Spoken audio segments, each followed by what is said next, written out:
എല്ലാവർക്കും വിഷു ദിനാശംസകൾ. വീട്ടുമുറ്റത്തുള്ള കൊന്നമരത്തിൽ നിറയെ കൊന്നപ്പൂക്കൾ. കേരളത്തിലെ കാർഷികോത്സവമാണ് വിഷു. ഐശ്വര്യത്തിൻ്റെയും പ്രതീക്ഷയുടെയും സമാധാനത്തിൻ്റെയും ഉത്സവമാണ് വിഷു. മലയാള മാസം മേടം 1-നാണ് വിഷു ആഘോഷിക്കുന്നത്.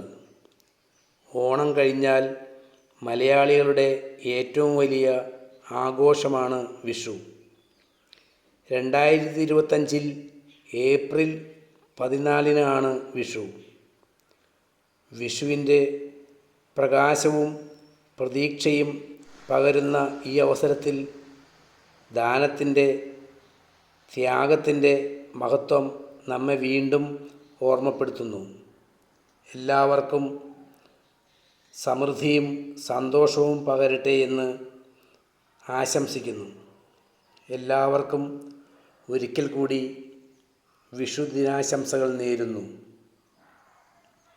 വീട്ടുമുറ്റത്തുള്ള കൊന്നമരത്തിൽ നിറയെ കൊന്നപ്പൂക്കൾ.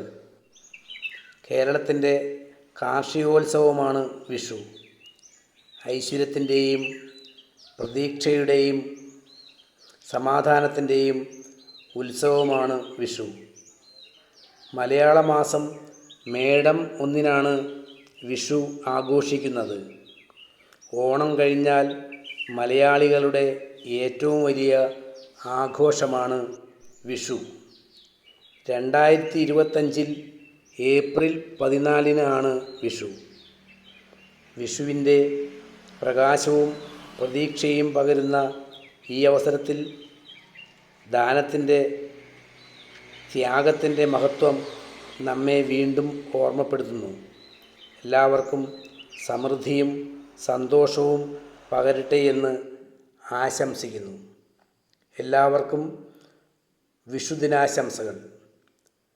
വീട്ടുമുറ്റത്തുള്ള കൊന്നമരത്തിൽ നിറയെ കൊന്നപ്പൂക്കൾ. കേരളത്തിലെ കാർഷികോത്സവമാണ് വിഷു. ഐശ്വര്യത്തിൻ്റെയും പ്രതീക്ഷയുടെയും സമാധാനത്തിൻ്റെയും ഉത്സവമാണ് വിഷു. മലയാള മാസം മേടം 1-നാണ് വിഷു ആഘോഷിക്കുന്നത്. ഓണം കഴിഞ്ഞാൽ മലയാളികളുടെ ഏറ്റവും വലിയ ആഘോഷമാണ് വിഷു. 2025 ഏപ്രിൽ 14-നാണ് വിഷു ആഘോഷിക്കുന്നത്. വിഷുവിൻ്റെ പ്രകാശവും പ്രതീക്ഷയും പകരുന്ന ഈ അവസരത്തിൽ ദാനത്തിൻ്റെ, ത്യാഗത്തിൻ്റെ മഹത്വം നമ്മെ വീണ്ടും ഓർമ്മപ്പെടുത്തുന്നു. എല്ലാവർക്കും എൻ്റെ വിഷു